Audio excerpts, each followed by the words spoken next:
Fellow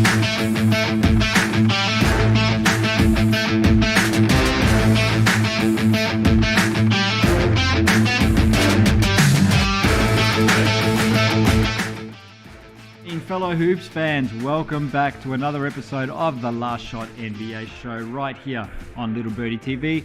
As always, brought to you by our great mates over there at topsport.com.au. Now, the Eastern Conference final is set. The other Eastern Conference semi-final reached its conclusion today. My guy, Giannis Antetokounmpo, is out of the NBA playoffs. They were my preseason pick to win the NBA championship. They are not going to win it. So we're going to bring on old mate BK. We're going to dissect this and we're going to take a quick look at the Eastern Conference finals as well. BK, my man, how you doing? I'm good, my brother. The two greatest words in sports, Game 7. Come on. Yeah, one of the most overused phrases in sports as well. But it was a bit of a letdown in the end, a bit of an anticlimactic Game 7 because the Boston Celtics absolutely blew the Milwaukee Bucks out of the arena. They won the game 109-81. Giannis had a decent game. I mean, he almost had a triple-double. I think he was 1 assist shy. But, I mean, in the first quarter alone, BK, he had 10 points, 8 rebounds, 6 assists. And I was looking at that, and I was like, oh, no, this is going to be one of those Giannis games for the ages. He's going to will his team into the Eastern Conference Finals. But in the end, like I've been saying, and which was the reason why I picked the Celtics to win this series, you know, I guess that loss of Chris Middleton was just too much for the Bucks to deal with. Yeah, absolutely. And we saw that tonight. The release valve that Middleton offers this Bucks team, if Giannis can't get through, if the other shooters aren't knocking down their open shots, Middleton's the guy that keeps the offense ticking over. And ultimately, in Game 7, we saw basically what the Celtics had was the role players stepping in and killing the Bucks. I mean, Grant Williams looked like Steph Curry out there. I don't think even he thought he was going to have a game like that.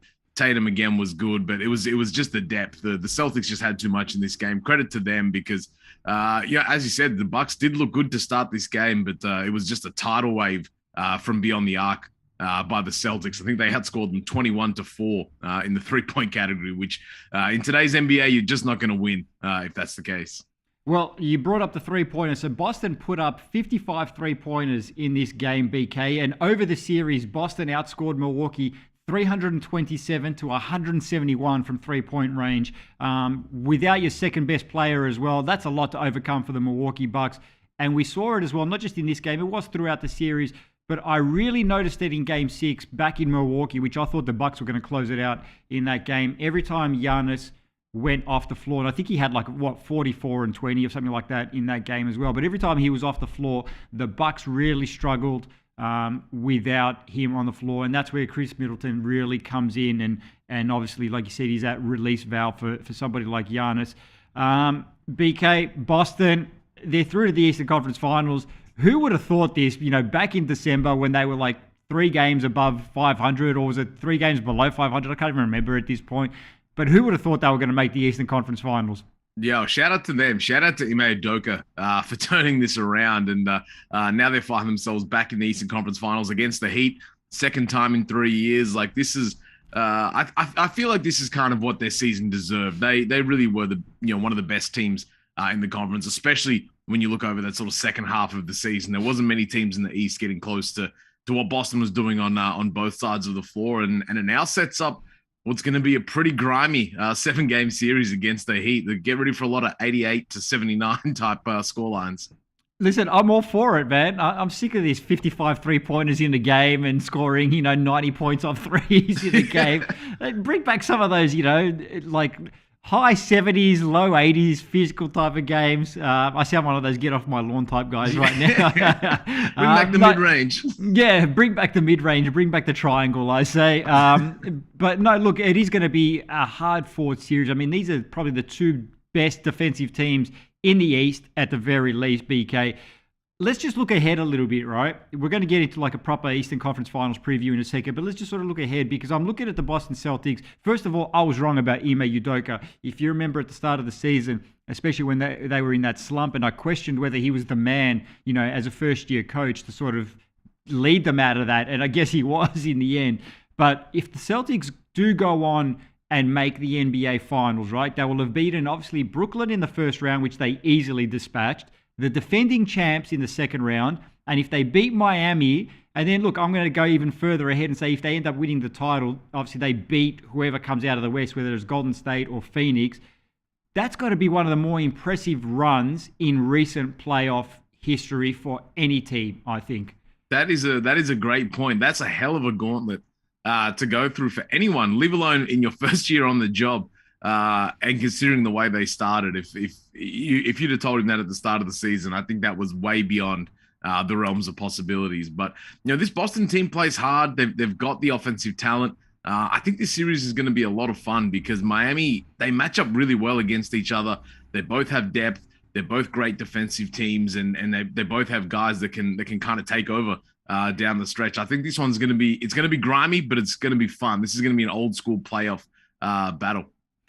What do you expect to see from this series, BK? Because I'm looking at it, right? Like you said, they're two evenly matched teams, obviously, and they both play both ends of the floor as well.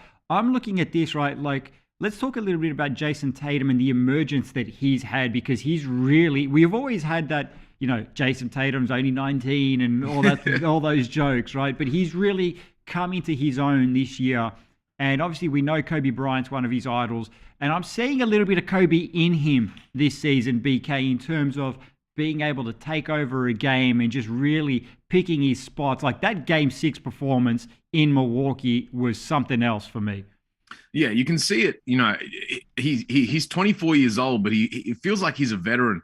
And the game has just slowed down for him so much. Like you said in that Game 6, he's just getting to his spots. He knows where he wants to be on the floor. He knows where his looks are.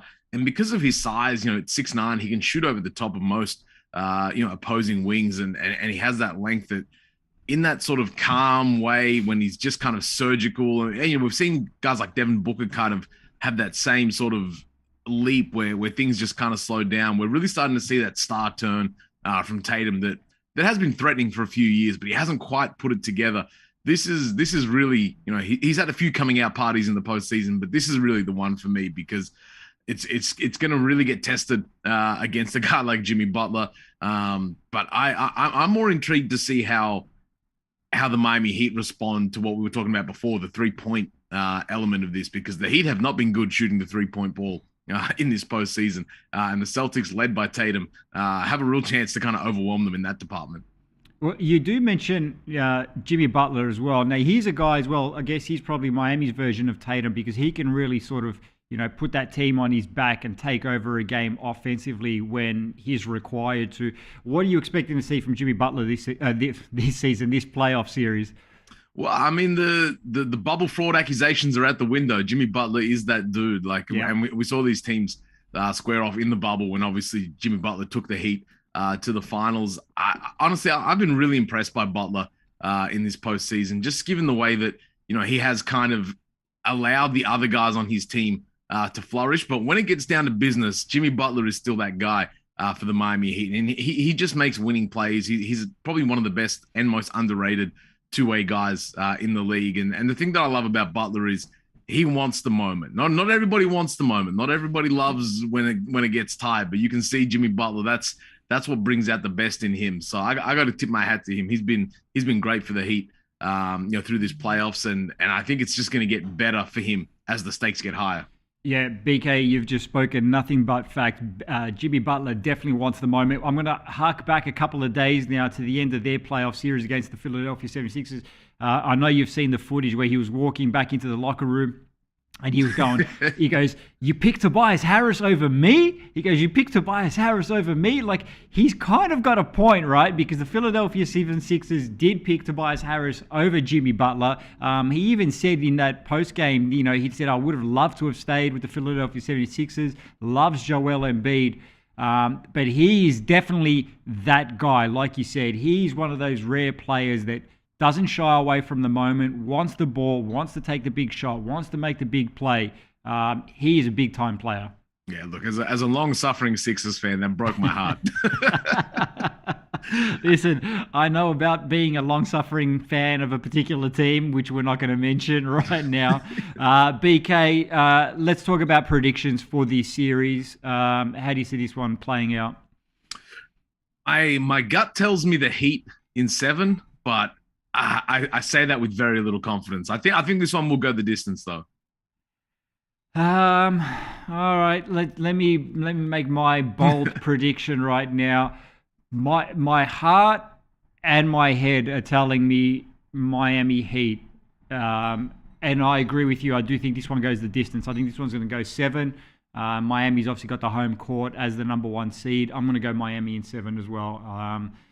I don't know if that's part of my New York bias, just hating anything that comes out of Boston as well. But I'm going to go Miami in 7. So we'll definitely see how that one plays out. All right, BK, let's shift our focus a little bit. We're going to talk about the Charlotte Hornets. Yes, I know the Charlotte Hornets. They're not in the playoffs, but they're making the news because they're considering apparently. Mike D'Antoni, as he's probably the front runner for the vacant Charlotte Hornets job, according to Mark Stein. The Hornets had 2 successive exits in the play-in stage. They got rid of coach James Borrego. D'Antoni hasn't been a head coach since 2019-20 when he was with the Houston Rockets. BK, D'Antoni plus LaMelo Ball. This could be fun. Yeah, look, on the surface, I mean, I'm not a huge fan of the recycling the old coaches, just because this season has been proof with all the sort of first year, second year guys, whether it's Ime Udoka, we've seen what Monty Williams has done. The young guys have been terrific, coming off the assistant coach's bench, and there's guys like Darvin Ham that's out there that are kind of cut from that same cloth that look like they're next up. But in terms of fit, I don't know if you're going to find a better coach for LaMelo Ball than Mike D'Antoni. That makes a lot of sense.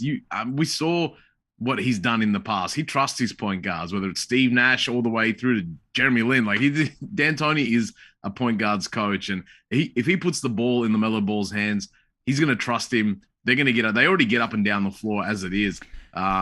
Defensively, look, we know D'Antoni's not a great defensive coach.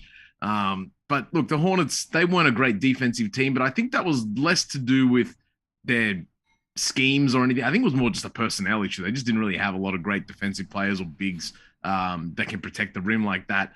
But offensively, let's just score 150 and see what happens.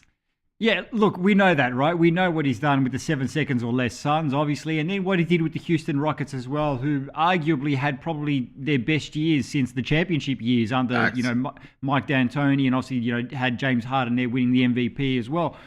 So we know his limitations, but we know in terms of the defensive end. But that's something that I can sort of see where, you get a defensive specialist as an assistant coach, which is what's kind of happened in the past anyway with D'Antoni whenever he's had a head coaching job, but offensively, like I said, that Charlotte Hornets roster, like you said, they do like to get up and down. They've got the pieces to play that style of game. These young, athletic, wing players and, obviously led by LaMelo Ball as well.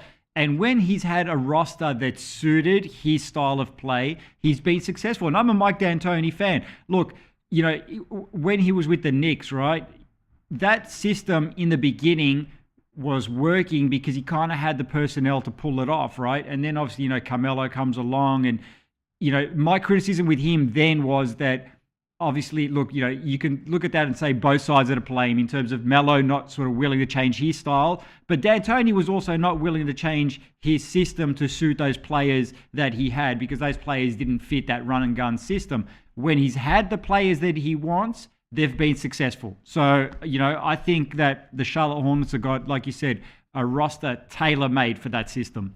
Yeah, and look, this isn't a team that needs a huge overhaul either. They've gotten better each year for the past couple of seasons.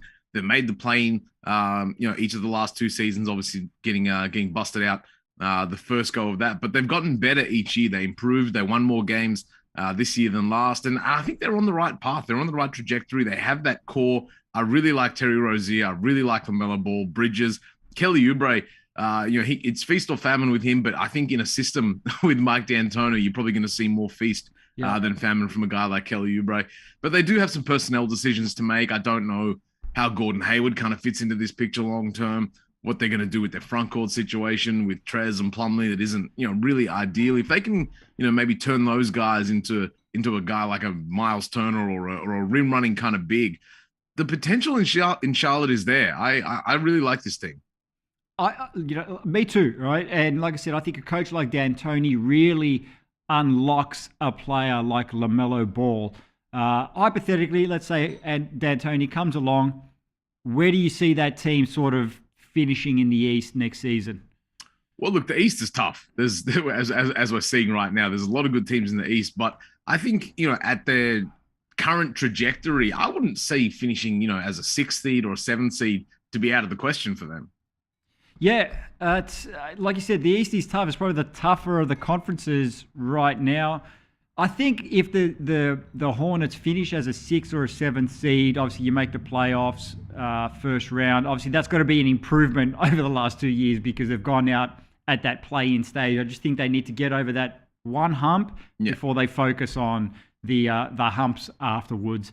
All right, so there was 2 games on the schedule today. Obviously, one of them is already done. There is the second game 7 that's going to begin very shortly. I think it's a 11:30 or it's a 9:30. Excuse me, it's a 9:30 tip-off. So we're going to have a quick look at that one there. That's the Phoenix Suns and the Dallas Mavericks.